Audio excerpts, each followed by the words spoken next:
Hey, well, welcome to Foolproof Theology. My name is Chase Davis, and I am your host. This is a theology podcast where we like to talk about theology like I enjoy my bourbon, strong and well-aged. Today, I'm really excited about our guest today. He's a fellow Denver Seminary graduate, Emmanuel Engulu. He's currently a PhD student. He's in the program at King's College London. Is that right, E? That's correct. But you live in Denver, member of Cherry Creek Presbyterian Church, high school teacher down in Denver, and I'm really excited. You got your THM from Denver as well. We were in some of those classes together, right? Correct. Yep. That's awesome. Yep. You are married to Kelly. You have a 2-year-old named Ambrose. I was wondering, as someone who's getting their PhD in theology, is that because of Ambrose the theologian? That's exactly why. Exactly why. That's awesome. When we found out that we were gonna have a boy, I wanted a name like Maximus or Brutus. My wife was like, "Nah." So she gave me a list of 5 names that she also liked, and Ambrose, I think, was the 3rd or 4th one on the list. I'm like, Ambrose. That's So, awesome. We yeah. did a similar thing with our kids when we had Knox and Owen. I made a list of all these intense names from history and other places, and my wife was like, "No, these are not going to work." So Knox and Owen seemed a bit more palatable. And then you have a daughter on the way in January, so I'm sure you've got plenty of time for sleep and naps, and just your life is so easy right now. It sounds like with all the burdens you've yeah. got. Oh yeah. Super bored out of my mind. Nothing to do these days. I'm sure. Well, thanks so much for being on the show today, E. To kind of start things off, I'd really like to discuss some of your PhD work. I'd like to hear more of the academic story, and we'll get into your personal story as well here in a bit. But you mentioned kind of before we even got on the air, your PhD work is in Trinitarian Theology. What really sparked your curiosity for Trinitarian Theology, and really what specific advancement are you hoping to make in Trinitarian Theology? Yeah, thanks, Chase. That's a great question. Thanks for having me. It's a pleasure to reconnect with you, especially after being at Denver Seminary together. Yeah, I think when I was like 9 or 10, I really wanted. I heard the word theology used for the first time, and I really wanted to um, know what that meant. And so when I discovered that that term meant one who studies God, I was like, there's nothing better than that. Like, who gets to study? I mean, that's just awesome. And so that kind of drew me and led me in the direction of getting a bachelor's in Christian ministries and Christian studies and biblical studies, going to different seminary and getting my THM. But during my THM, my supervisor, who you probably know, we had the same class with him, was just influential, saying, "Hey, there's a lot of work that's being done at the moment on the doctrine of the Trinity." And he kind of geared me towards a particular conversation. Um, in fact, I ended up doing my master's thesis on that topic. And afterwards, I thought about, okay, what do I want to do PhD wise? And so I wanted to kind of take my research and kind of expand on that a little bit more, including other scholars, other voices. And then I encountered my supervisor at King's College, she's phenomenal, she's great. She began to tell me, "Hey, have you considered apophatic theology?" And I was like, "I've heard of it. Most scholars that I'm around don't really like it, Okay. but let me read about it." Begin reading about it and asking her questions about it. And apophatic theology is usually understood to be negative theology. So what that means is when we're talking about God, um, in particular, we just say God is good, God is great, God is kind, God is love. Apophatic theology or negative theology says we can't know what God is. Like, he's Oh, beyond our level of understanding. And so instead of saying what God is, let's say what God is not. interesting. God is infinite. God is immutable. God is eternal. All those languages are negative language, saying that God is not finite, God is not time bound, right, etc. What my supervisor has led me and things that I've read is positive and negative language fall short, right? Language, in a way, is essentially God baby talking with us. Right. And so guys like Aquinas, going back as far as Augustine, going back as far as Denis or Dionysius, and the Cappadocian Fathers, Athanasius to some degree as well. what they say is we can say all these things about God. God is love, God is wise, God is like a rock, God is whatever, or God is infinite or whatever. We can't really grasp what those words mean because we're Mm, finite creatures, mm, and we're talking about someone or a being who is beyond our level of understanding. mm, And so when I began reading that and diving into it, I was like, this is amazing. And what's interesting is most of the church fathers that you and I respect have affirmed this thing, affirmed that idea. It's been lost throughout as time has gone on. Um, and so as I'm reading and processing and praying and thinking through, I'm finding out that God is much greater than I even thought.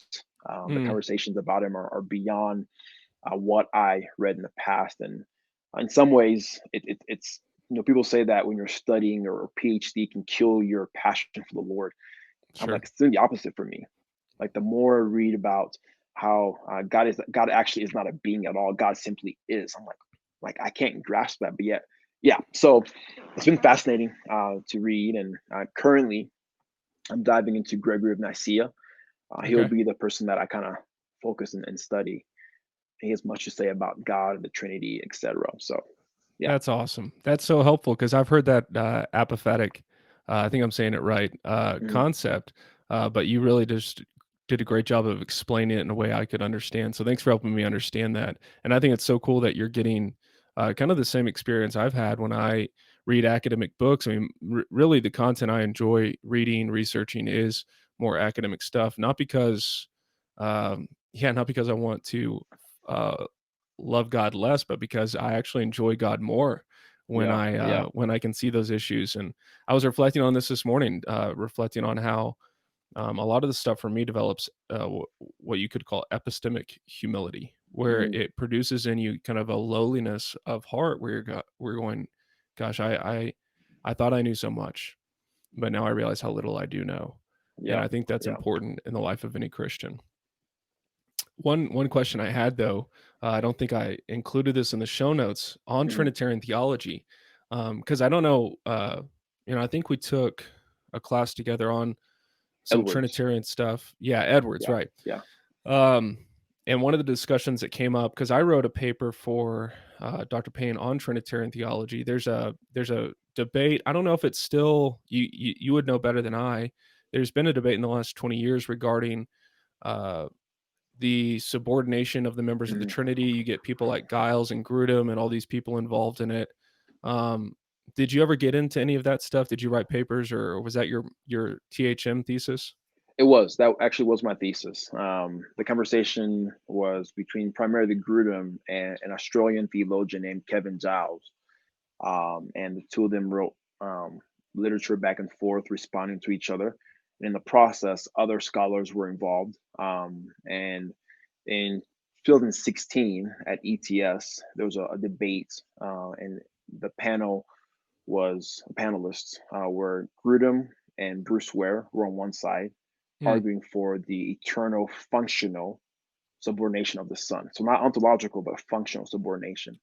right. Their opponents were Kevin Giles and Millard Erickson, Okay. who were arguing that the Father and Son are equal in all things. Sure. Now, there could be submission if they choose that, but it's not necessary. Hmm, And after the debate, most scholars basically agree that Grudem and Ware were dismissive of church history hmm, in their work of theology. They were not necessarily Arians, but were kind of heading in that direction. hmm, The main reason why is all church theologians from the past, Athanasius, the Cappadocian Fathers, Augustine, Calvin, um, Thomas Aquinas, they've all said that the persons are equal in all things. And if one by necessity is subordinate because hmm, he's the son or because he's the spirit, um, and has to do subordinate functions, I guess, hmm. uh, that's ontologically subordinating that person as well. Okay. It would be like saying that, hey, because I'm black, I have to do these certain things. Hmm. Well, those certain things are because I'm black, Yeah. which again is so that's essentially the nutshell of the debate. And so Okay. my thesis was responding to Grudem and Kevin Giles, their strengths and weaknesses Okay. through a Catholic theologian called Catherine Lacuna. That's awesome. I'd love to read that because I've tended to learn and land more with Ware and Grudem, and so Mm, it'd be helpful for me to read your thesis if I could ever get my hands on that. Maybe I need to visit the library at Denver Seminary to see that. yeah, Um, yeah. but I'd Well, love to take a look at that. yeah, for sure. I have a PDF version that I could email it to you. That'd be great. So yeah. That's awesome. Yeah, that stuff is really near and dear to my heart because my stuff was on triperspectivalism, which is John Frame's Hmm. theological method, which Hmm. deals with the Trinity, Yeah, and that debate received a footnote mention yeah, in my thesis, but not nearly as much work as you did. Well, one of the reasons I wanted to have you on the podcast, not only because we went to Denver Seminary together, took some classes together, you're a believer who I've recently reconnected with over these issues of kind of race and justice in our society, which any mm-hmm. believer hopefully either knows about or is curious about and wants to represent biblical thought well. Part of what makes your story your unique is really kind of your upbringing, your background, your experience in life. So if you wouldn't mind sharing with me and the listeners, what has it been like for you? Kind of like what's your story? You know, you're now in a PhD program in London, but where did you come from to get there? Yeah, yeah.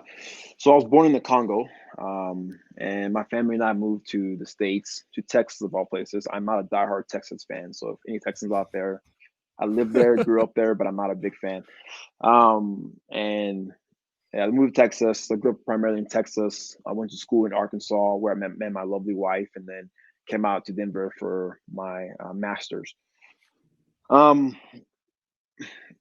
when we first came to America, before the first day of school, my dad gave me two advice, and his advice were given to him by another white friend of his.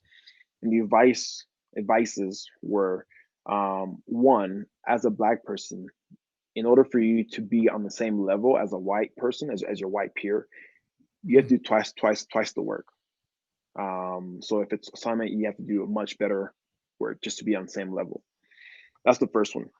Second advice was, don't touch a white person. If you do, you'll go to prison. So you can imagine after the second week, after avoiding every white person, not touching them, right? I touched a good friend of mine. His name was Dave. I touched him. I'm like, oh my gosh, I'm going to prison. Like it's over, oh no. right? But nothing happened. And Right. so never told my dad. And obviously, I've touched white people ever since then, friends of mine, etc. But those are just the experiences that my dad was taught in the 90s from his friends, Mm, just as a warning for him and for his kids to do well in suburbia of Fort Worth, Texas. mm, Um, Growing up and throughout grade school, I had students or peers making fun of me coming from the Congo, right? Whether it's making mm, click noises or asking questions that are just absurd, right? Like such mm. as, "Did you fight lions and tigers?" And I'm like, "Bro, I'm in fourth grade. I came here when I was in second grade. There's no way I fought a lion, right? And lived to tell Right. about it." But questions like that, which you could say, I think in some ways it's true that these are young kids who are just being kids, right? And that's kind Right. of how I took it, just people being dumb, etc. Um, so I grew up, but a major a major encounter with the idea of being a black person for me happened my sophomore year of college. I was dating my ex who was white at the time, or still is white, and I got arrested. Mm, And it's not on my record. I'm not a criminal. mm, It was a false arrest, and essentially the reason why it was racist or there was racist intent involved in that was because of the questions that she was asked. She told me about the next day, okay. such as like, "Hey, you're safe now. We're here to protect you. Uh, we know he's guilty." Wow. Things like that. Um, so that happened. I've had classmates in college literally told me in my face, "Hey, E, you're actually kind of smart because when I first met you, I thought you were this hood rat." I'm like, "What?" Like things like that, right? Sure. And so I've gotten that from yeah. So those have been some of my experiences as a black person. But yeah, with that said, I still want to be careful, and I think we'll get to this. I hope, anyways. Mhm. I don't think the way this whole current conversation is going right now in this nation is beneficial at all. I think we're creating more division and more. um, more hatred than unity. But those are my brief experiences as a Black person in America. Yeah, and that's tragic here. These stories are all too common. Mhm, Um, and I grew up in Dallas as well. mhm. My family's all from East Texas, But what which part of Dallas, may I ask? yeah, yeah, North Dallas, up Okay. by the Galleria. Yeah, Um, yeah. so so yeah, definitely different experience up in North Dallas. Not that this in any way is the same, but I was just thinking, when I visit other places, um, I like for example, when I moved to Atlanta, I was 8. We moved to Atlanta. Mhm. And I'm from Texas, I grew up in Texas, and so when I moved to Atlanta, they thought I had this crazy accent, so all the kids in 3rd grade were like, say y'all, it sounds insane, say y'all." Um, but it's funny how kids, they're so curious, and so oftentimes they'll ask questions that are insensitive or Right, whatever, right. They don't know. and yeah, but your experience is all too common, um, and that's really unfortunate, and this season has really caused me to reflect a lot on what I heard growing up, what I believed growing up, and so, yeah, it's a real honor to kinda hear your story and that experience where, gosh, you get pulled over and it's assumed you're Mhm, guilty, because of the color of your skin. That's mhm. tragic, and that's not how we want things to be in our world at all. You mentioned though, as far as how the conversation is unfolding on a kind of a national society level, what are some things you're noticing as far as how the conversation is being uh, had, between Mhm. people that you find disheartening? Yeah, yeah. Um, I feel like in our culture today, there's a lack of nuance, right? You're either in this box or this category or with this group or that group, and there's no nuance. And that's a major problem because we have two groups. They're never completely like one group is never fully that does not fully have it together. Mm, And so when I come in as a Black person, I'm saying like, hey, I've had cops who have pulled me over, and they should have given me a ticket, but they didn't. Right? I have friends who are cop who I love to death. mm, I have white friends who have loved in my family.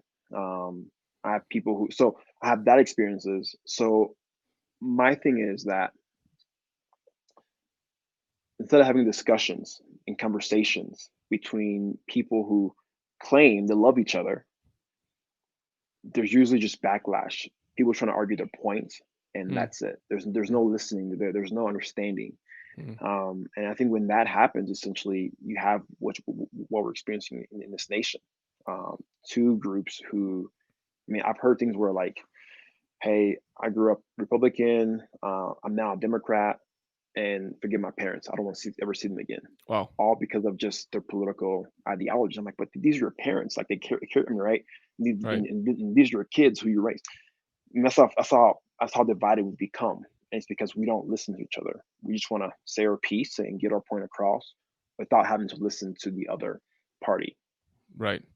Yeah, there's an intense polarization going on. That's really tragic. And I think the lockdowns and all of this stuff has only Oh yeah, yeah, exacerbated kind of our sinful hearts, which are looking for a tribe to belong to, hmm um, apart from God, to where we can go. hmm Those are my people. I almost relate it to kind of trying to find a sports team you like. Um, yeah. growing up in Dallas, I was a big Cowboys fan, but Oh uh, gosh. back in the '90s, for some reason, I really latched on to the Broncos, even though I lived in Dallas, because Terrell Davis was big, and his last name was Davis, and my last name is Davis. And so you start to, as a young man, develop these identities around what sports team you like and Yeah. who you like. I went to Texas A&M, so that was a big thing identity wise for me. And I hmm and I think that's just one example of a larger human problem where we always try to find, hey, this is who I am, and I'm going to Yeah. define myself Yeah. by these external tribes Yeah. instead of finding our identity in Christ. Yeah. Yeah. Yeah. And I think along with that too, I mean, we're all image bearers, right? And you can say in a way that we are all related to each other, Mm, right? And yet, because of the idea that I want to get what's mine, pride and self, I mean, we're literally fighting and killing our siblings, Right. right? That's the absurdity of all this. For sure. So And you moved over from the Congo. How old were you? I was 8. 8. So you already Yeah. had a formative, I mean, those 8 years are pretty formative. What was it like? Mhm, How might you uh, come at the topic of race and justice in America, maybe in a different way than people who are born here. Maybe they have relatives, distant relatives, however far or near that were mhm. enslaved in Yeah, America. How yeah, might you be approaching this conversation a little bit differently than them? yeah, yeah. So for one, my relatives, my ancestors were not necessarily slaves in America. So that's a major difference between me and say a black woman or man born in America. So be that as it may, there is a sense in which there are some African Americans who were born, who raised, who have ancestors who were slaves in America. They're angry and frustrated with some of the African brothers and sisters, saying that you sold us to here. It's because of you Mm, that we're here. So there mm, is that friction, sense of friction between the two groups. And yet, coming to America, I think where I stand, I have the again benefit sounds like a bad sounds like a I'm elevating myself, but in some ways I'm almost like a third party, sure. right? Because I don't have any my relatives were not slaves here. Mm, I am a black person who's experienced some of racism or the effects mhm, of racism in America. Um, so I still experience what a typical African American experiences. I mean, if a cop pulls me over, he has no idea, especially with no accent of mine, that I'm from the Congo until I sure. tell him or tell her. So I do experience the same kind of things as a black person, but yet I think coming from the Congo, I can see like, hey, there's some benefits that black people you have in America that you don't have it anywhere else in the world. Mm, Um, and there are some injustices that are happening to black people in America that shouldn't be happening at all. Um, and so in some ways, I kind of see myself as a third party in this whole, if you want to say black versus white um, issue that's going on in America. And I think I'm not the only person that feels this way. There have been several known Africans who are saying that, hey, yeah, there is an issue in America, but yet there's also some good things here as well. And so they're kind of like this third party looking at this and saying, hey, there's a history here, um, and we need to move forward, but let's not kill each other. Let's have conversation and listen to each other. Um, so yeah, that's great, and I think that's so important. That's part of the reason I wanted to have you on the podcast is because you kind of have this unique perspective, and ultimately, we as Christians hopefully would have all have a unique yeah, perspective as people who yeah, claim to be part of another kingdom, and hmm hmm we both have this kind of transcendence over any political parties or right, nationalities. But you yeah, yourself have credibility at least in that way where you've experienced things that I haven't experienced personally in this country. Um, and yet you have the ability to kind of like see it from maybe a different angle, more, you know, maybe I can relate it this way. When I was writing my thesis, hmm I was just coming at it very critically. Like I was just like, I'm gonna show why this guy's wrong. I'm gonna show this, and my advisors helpfully were like, "That's not what you're here to do. Like right, right, you right, can't just yeah, throw rocks at other people. You're here to like provide good analysis and mhm, constructive criticism of how things could be better." yeah, And I was like, "Wow, that's an interesting way to think of it." And that's kind of what you're describing as well. Is like, hey, what if we had a conversation that was less about who's right and wrong and more about like let's come at this from a less tribal perspective. right. Yeah. That's cool. Yeah, you're exactly right. You're exactly right. Well, in these polarized times, some of the things that we hear a lot of phrases nowadays, and so I just wanted to Mhm. pick your brain on a couple of those things. Yeah. um, there's statements being issued from evangelicals, and at least in my mind, from where who I at least have associated with a couple of networks and seminaries. They are concerning to me. I realize that for some Christians in different parts of the country, maybe they're not seeing this, and maybe there's other concerns that nobody's talking about race and justice. Uh, Mhm. but you'll get statements from evangelicals regarding something like complicity in systemic racism. When mhm, you hear stuff mhm. like that, how are you trying to make sense of statements like that? Yeah, yeah. I think in any conversation, terms and what you mean by the terms are extremely important. Um, Mm, we can both say the same word, but come about it from different background because of how we're defining the terms.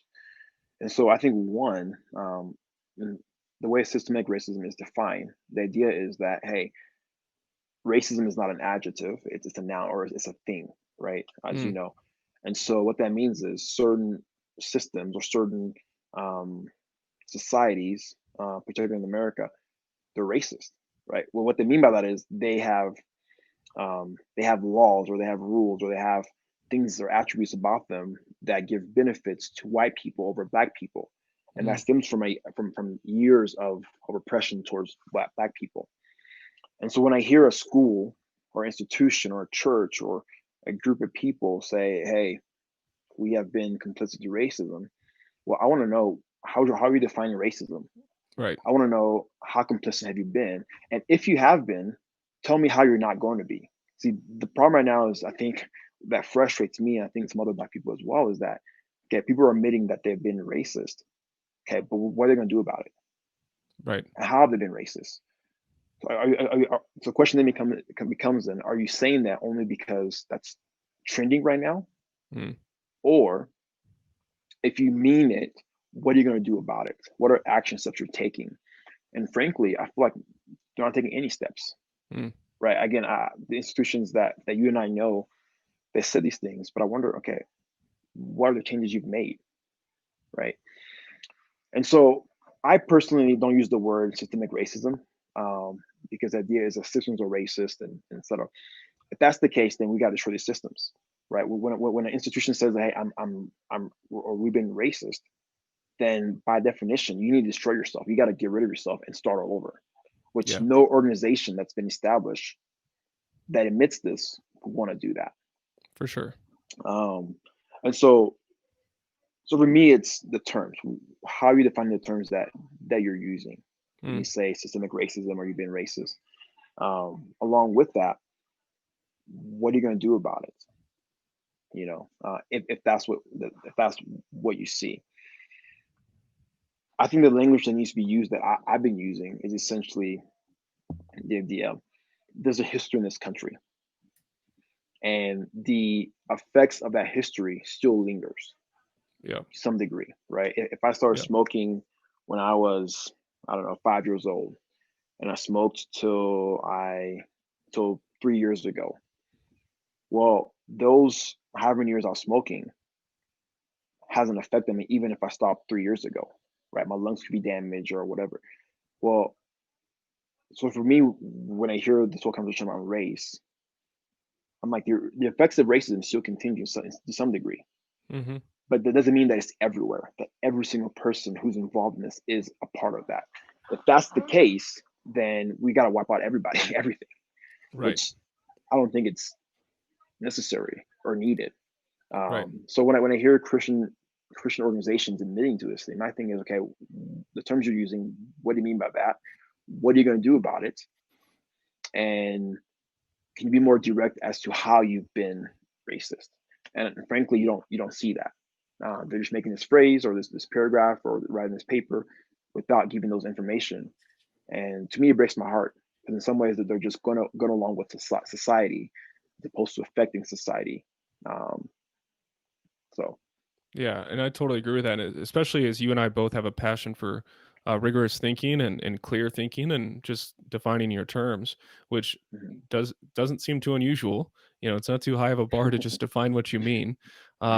But like it's infuriating and disheartening to see people just throw around these loaded terms. And um, there's a lot of discussion on where the phrase systemic racism comes from and how you define it. Jim Crow would be an example of systemic racism. Unfortunately, I think in our day, it seems that if you're white, you're complicit in Right. systemic racism. And in years past, that would just be called racism because you're Hmm. attributing to an ethnic group Right. certain uh, moral sins.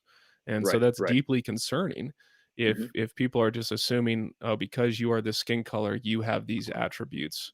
Right. Um, Right. I don't think any Christian should go like, yeah, No. that's a good thing. No. No. It shouldn't. I heard this scenario about a month ago.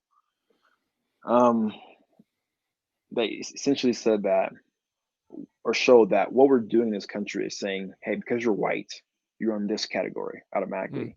Because you're black, you're in this category automatically, right? So because of an attribute or skin color or hair color, right? So, I mean, same kind of thing. It's like saying if you're blonde, you're here. If you're red hair, you're here. mm, Well, what if like you are a white person from a different country? Like you literally moved here yesterday, right. right? I mean, you've not been a part of this at all, right? What if you are a black person like me from the Congo? Like, do you receive the benefits that, I mean, how does that work? I think that's where this whole idea where systemic racism, I think it needs to be either well defined, broken down, or removed and using different terms because it doesn't make sense, right? It doesn't. My, Yeah. my wife Kelly, she loves me as far as I know, right? Been married for 5 years. She loves me. Our son Ambrose, he's half white, half black. Well, historically, he would fit under the black category, right? Because that's just how it's been historically. But he's also white. Like, how does that work? My Right. wife Kelly and my coworkers who I know love me. Well, there's no way I would say that these guys are racist. I wouldn't say that because they're not. Right. But according to the idea of, or the way it's being defined these days, they are by virtue of Mm, being white, which makes no sense, right? right. Yeah. Um, so I think clarity of terms is definitely needed. I think by admitting to this, that you've been complicit in X, well, have you been? And tell me how you have been. Maybe people have. Tell Right. me how, right? Right. Um, yeah, I think that's a large blanket statement. That's not necessarily correct or accurate. So, yeah. Yeah. One of the questions I have been asking several of my friends is like, okay, because I really like I want to take these things seriously, which it sounds like you are as well. Because I think I agree the kind of if you take the argument to its end, it results in a Mhm. dismantling of civilization It does. as we know it. It does. Yeah. But my question has always been, so if I move to a different country, does that absolve me of my sins? Because it seems to be almost this geographic sin, this geographic Hmm. imputation that because you live in a certain place or because you have an ethnic identity, that Hmm. is where sin comes from, Right. Right. which is just a tragic misrepresentation of original sin. Um, Right. something interesting happened at Princeton where they issued a statement on Mm. their complicity and whether they call it white supremacy or systemic racism. And so the Department of Education was like took them up on that and Hmm. said, "Oh, oh, we didn't realize we've been giving you money and we don't give money to institutions that have Right. been racist. And Yeah. so now we're going to investigate you." And I found that comical Yeah. uh just because like good, they're taking them at their word. They should Right. be It should investigated be. if they are Right. racist. Yeah. Yeah. It should be. And to me, that's where I think, yeah, be consistent. Be consistent. And if you're going to be consistent, be very clear in what you mean with what you're doing, what you said. But Mm, unfortunately, nowadays, it's people do not have the time to read long articles or to hear a 5 minute video. We want 30 seconds. We want a summary, and that's good enough. Well, the summary or the short video doesn't paint the whole picture. right. Context is very much needed, and our culture right now doesn't want context at all. I've even heard someone go as far as saying that we need to dismantle or reject Edwards, right? Now, Right. I don't theologically agree with all that Edwards says, but I'm like, wait, Sure. even him, right? Right. And his argument was like, well, he did some, he's racist, he promoted this and that. I was like, okay, interesting. And so I responded to this person by saying, well, what about Calvin? Right? One can argue, right? And he didn't say anything because he affirms Calvin. But Sure. this is the point. Be consistent, right? Right. And know that, hey, people do evil stuff and messed up stuff. Right. But along with that is the context that they're in. And you need to understand their context, where they're coming from. They could be wrong. Like by Right. affirming slavery or affirming that black people were inferior, I think Edwards was wrong there. His anthropology was wrong. Right. But I shouldn't necessarily remove all that he said that were positive and great and very much needed. Right. So, yeah. Yeah, it really to me it over assumes the the ability to have a perfect thought, and it kind of goes back to almost your PhD work. This idea that anyone in any historical context trying to represent Christianity accurately is going to be Mm-hmm. 100% perfect is Yeah. you're really not good. In fact, I've said since I've been a pastor, I just assume right off the gate that 10% of what I say or anyone else says or thinks about God Mm. is probably wrong, Right. and it'll be Right. sorted out in the end. Some people are Yeah. much more wrong than 10%, but Yeah.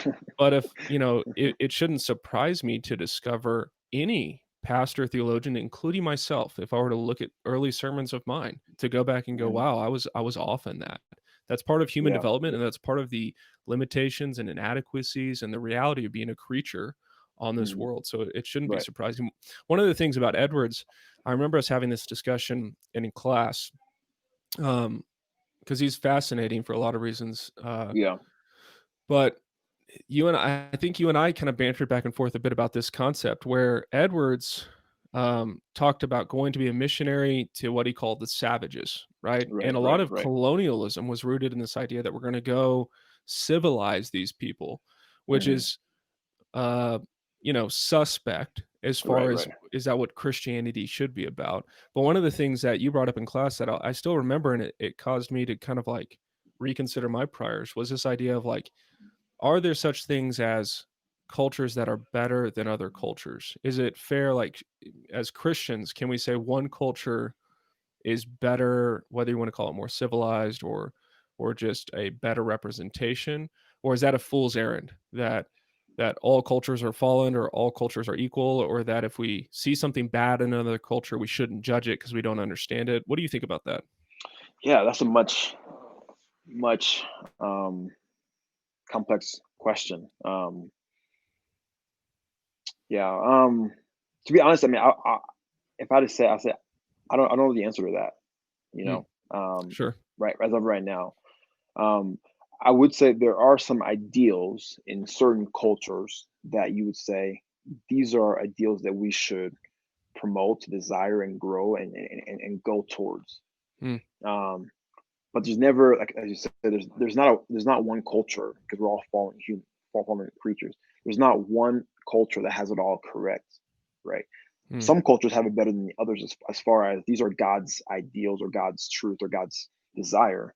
Some cultures have it more than others. Um, but yet, if we're going to bring people from their context, from their culture to this ideal that we hopefully all are at, how that happens needs to be very nuanced and it needs to be very well thought out, right? So if I encountered a group of people in the 18 or 1600s who were barbaric, who killed their kids, well, that's not what the Lord wants, anyways.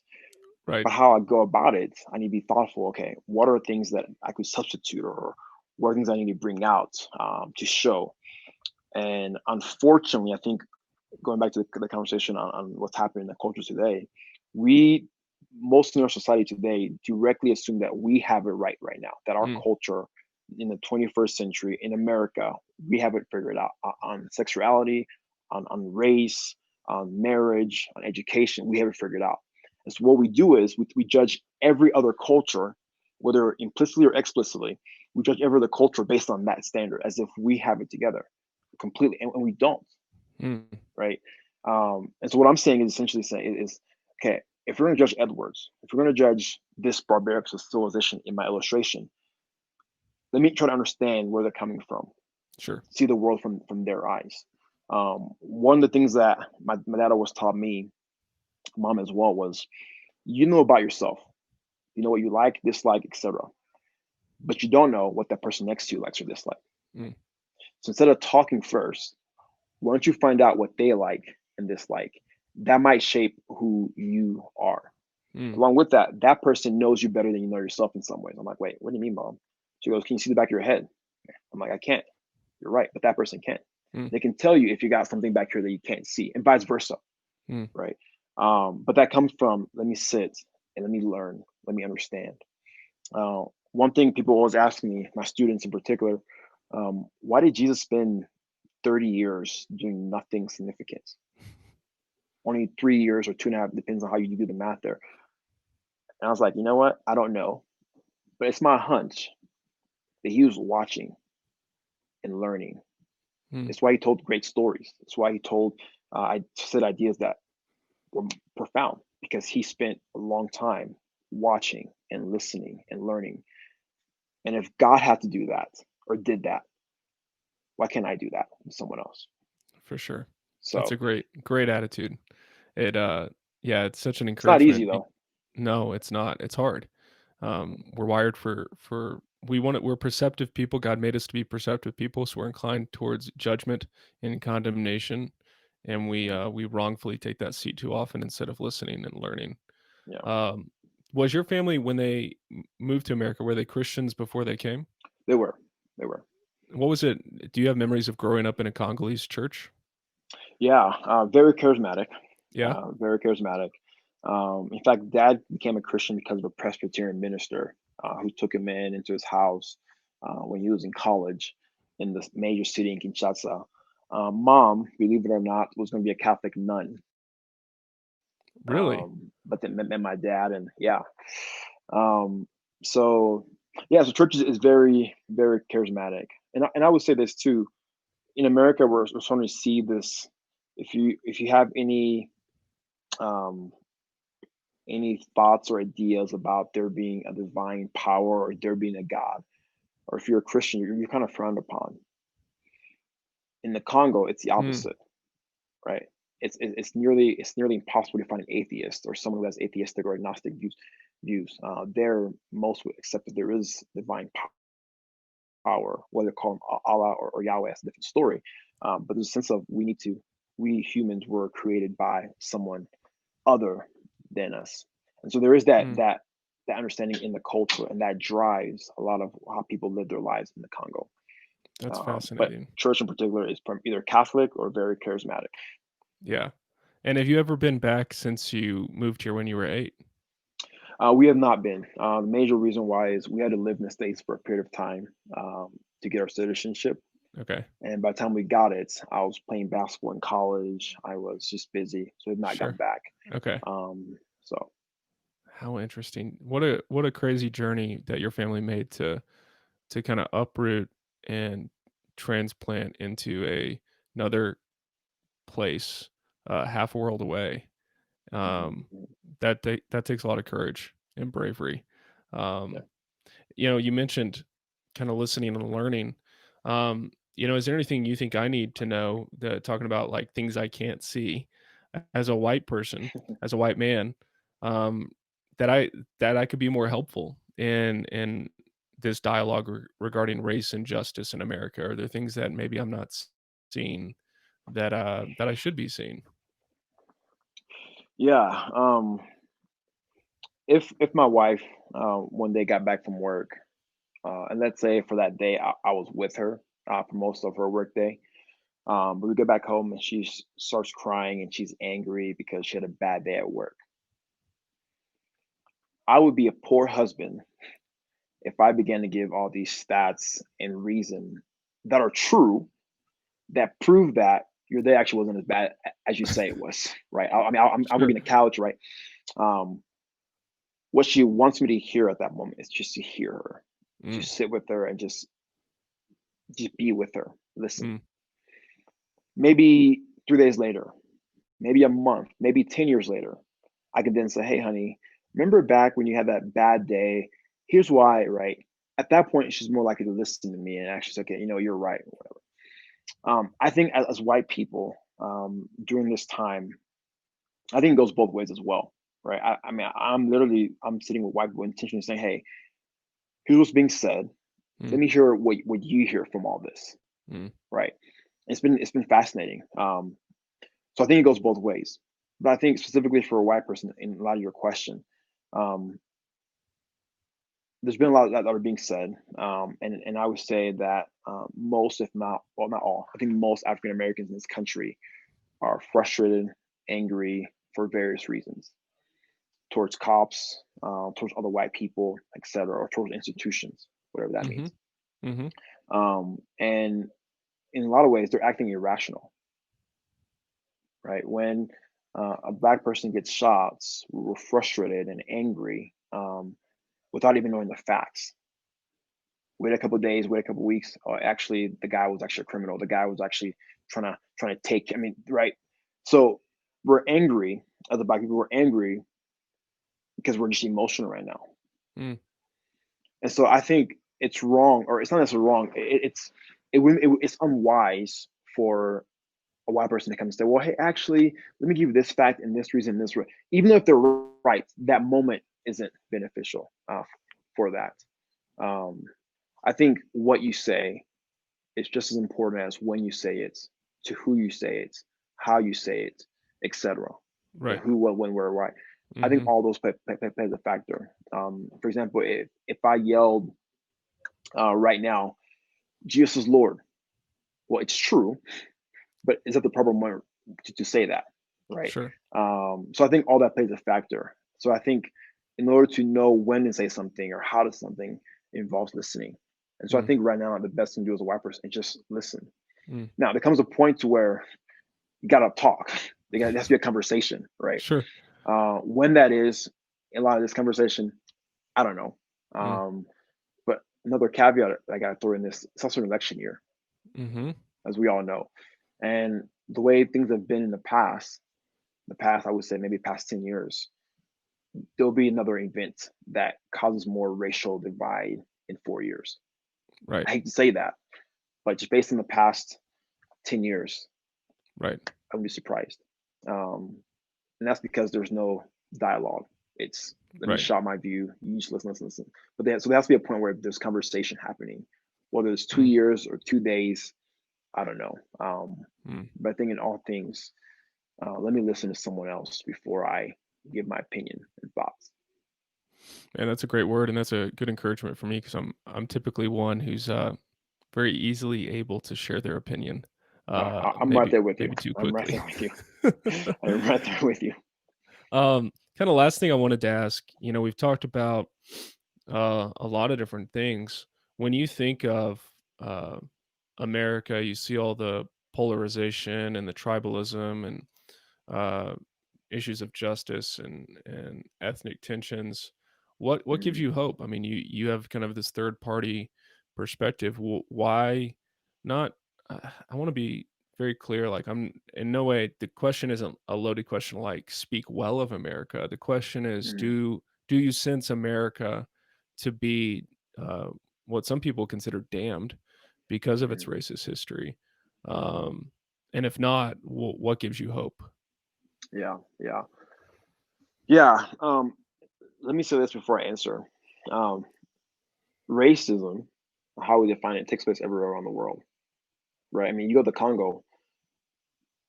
I mean, as a 4-year-old, 5-year-old, me and my friends literally threw rocks at an albino kid because he's an albino. Wow.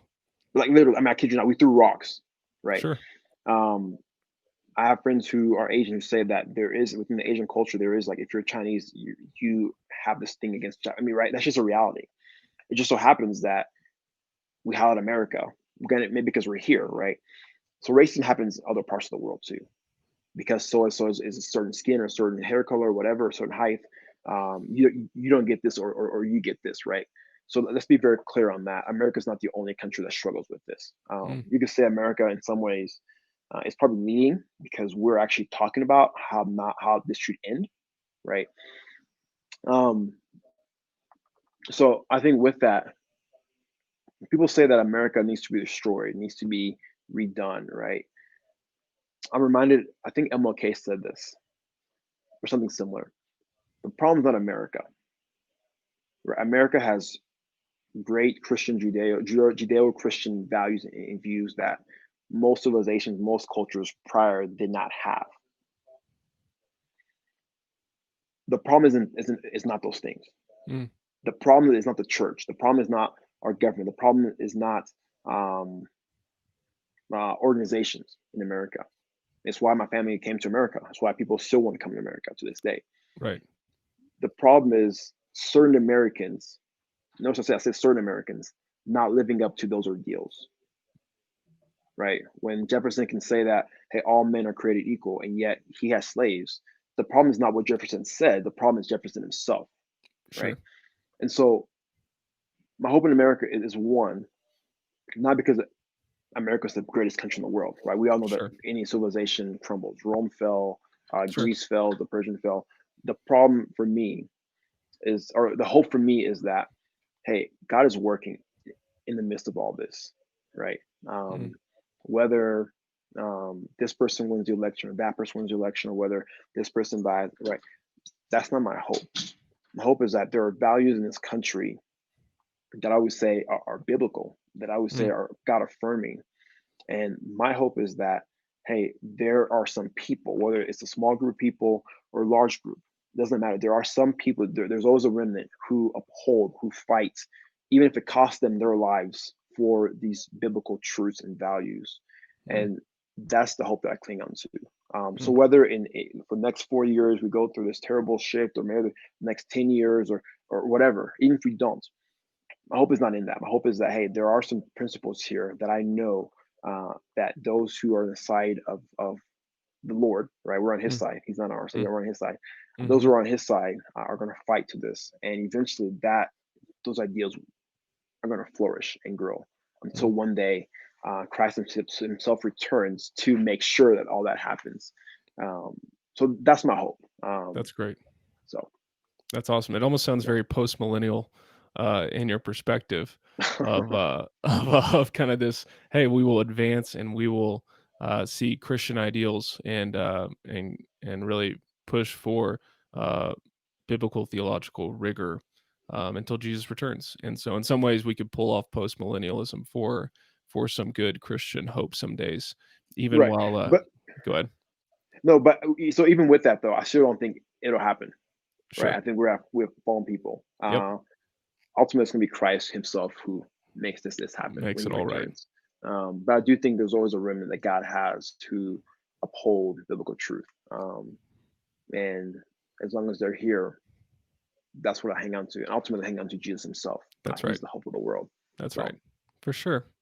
Well, man, thank you so much. I mean, your story and your perspective and what you're studying, all of it together for me is very fascinating. And I've so enjoyed spending almost an hour chatting with you. I wish uh, we could connect more often, and yeah, hopefully these lockdowns and other things that may be prohibiting our connection will end soon. Because I'd love to get together with you soon. yeah. Um, as far as any kind of work or a place for people to follow you, or do you want to share, maybe are you active on social media? Do you have a book? Do you have somewhere that if people wanted to learn more about you and your work, where they could go? Yeah, it's funny you should mention that. A couple nights ago, my wife and I watched Social Dilemma. Yeah. But we were not like the crazy people who say let's close everything. That's not what we did. But one conversation that came from that was, hey, God has created us as limited beings, right? I can only see what's in front of me right now. I can only hear what my ears hear, and touch, etc. And so we decided that, hey, instead of trying to be very active on these platforms that are good, but can be used in a poor way, instead of trying to be omnipresent, right? Instead of trying to know what's happening in New York right now, it's like, no, let me know what's happening right now. Mm, And if someone else wants to know about me, they can contact me, right? Whatever. And so, so I do have Facebook, I do have Twitter, but the best way to contact me is through email, Emmanuel Engulu at gmail.com. okay. That's EMMANUEL at gmail.com. If you would contact me, we can set up a time to grab coffee or talk on the phone. I would rather have that as opposed to, hey, here's this and this and this about me. But that's just where I'm at right now. That's awesome, man. I love that. That's a great perspective, a great way to close it out.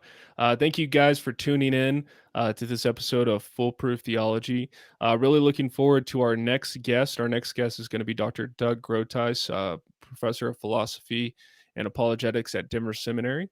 So you guys can look forward to that. If you like this episode, please share it with a friend. Rate it on iTunes or whatever platform you're listening on, and go ahead and subscribe so you can stay up to date when our next episode airs. Until then, see you next time.